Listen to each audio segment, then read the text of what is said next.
Scorn and disbelief at Saudi Arabia's official explanation of the death of dissident journalist Jamal Khashoggi mounted over the weekend, despite U.S. President Donald Trump dubbing Riyadh's belated confession that he had died credible. Speaking to reporters in Nevada, Trump said that it was possible that the Saudi leader, Crown Prince Mohammed bin Salman, had been unaware of the death. In America, it became increasingly clear that top Republicans did not share their president's view of Saudi claims. Riyadh said the journalist was killed in a fistfight as part of a rendition attempt gone wrong, after denying for weeks that he had come to any harm in the Saudi consulate in Istanbul. Florida Senator Marco Rubio called the Saudi account of the journalist's death bizarre, and slammed authorities in Riyadh for their lack of transparency. Saudi Arabia's changing stories on Khashoggi's murder is getting old, he wrote on Twitter.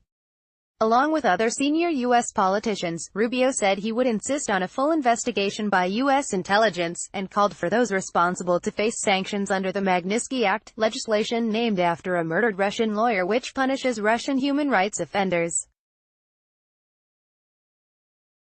Saudi Arabia released its account of Khashoggi's death on the state news agency. It claimed the 59-year-old had got into a fight with 15 officials sent to bring him back to Saudi Arabia by force, including several members of the security forces.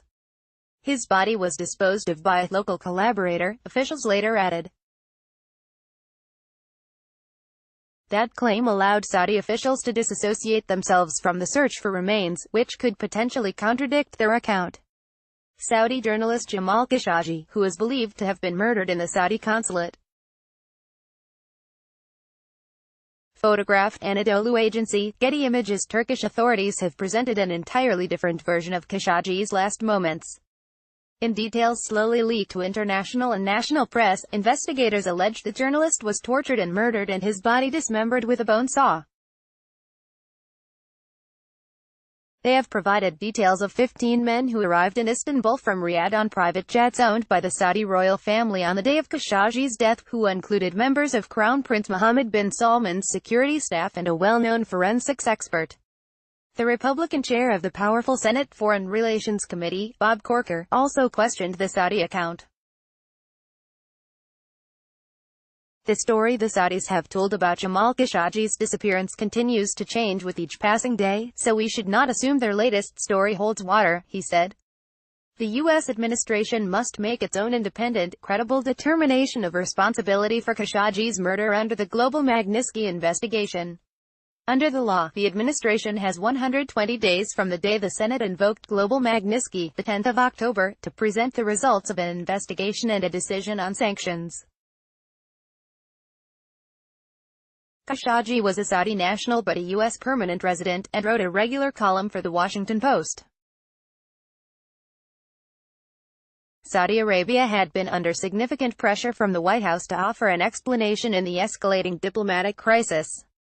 Its eventual account appeared designed to protect the Crown Prince, the country's de facto ruler, by painting a picture of failure in an operation run without his direct knowledge. The statements said 18 men had been arrested in connection with the cover-up, and 2 senior officials, who were also close confidants of the Crown Prince, had been sacked. Saudi Arabia's allies in the region expressed support for the explanation. Trump described it as credible, and the UK, another ally, cautiously acknowledged the Saudi version of events. A statement from the Foreign Office said the government was considering its next steps. But it was not clear the explanation, the sackings and claimed arrests would contain the damage to Riyadh. Its account raises serious questions, and the abrupt admission of murder after 2 weeks insisting Khashoggi had left the consulate alive half-shredded Riyadh's credibility. The UN Secretary-General Antonio Guterres was deeply troubled, a spokesman said. He called for a prompt, thorough and transparent investigation into the circumstances of Khashoggi's death and full accountability for those responsible. The human rights group Amnesty International questioned the Saudi account, and the executive director of the Committee to Protect Journalists, Joel Simon, derided Riyadh's account as ridiculous. Both called for an impartial international investigation. Friends and colleagues of Khashoggi added a personal note to calls for justice when they resumed a vigil outside the Saudi consulate in Istanbul where he was killed, mourning his death and demanding true justice for those responsible. However, Donald Trump's son, Eric Trump, signaled continued Trump family support, insisting in an interview on Fox News that U.S.-Saudi relations were too commercially and strategically important to allow the murder of a journalist to affect them. "What are you going to do?" he asked. "You're going to take that relationship, and you're going to throw all of that away?"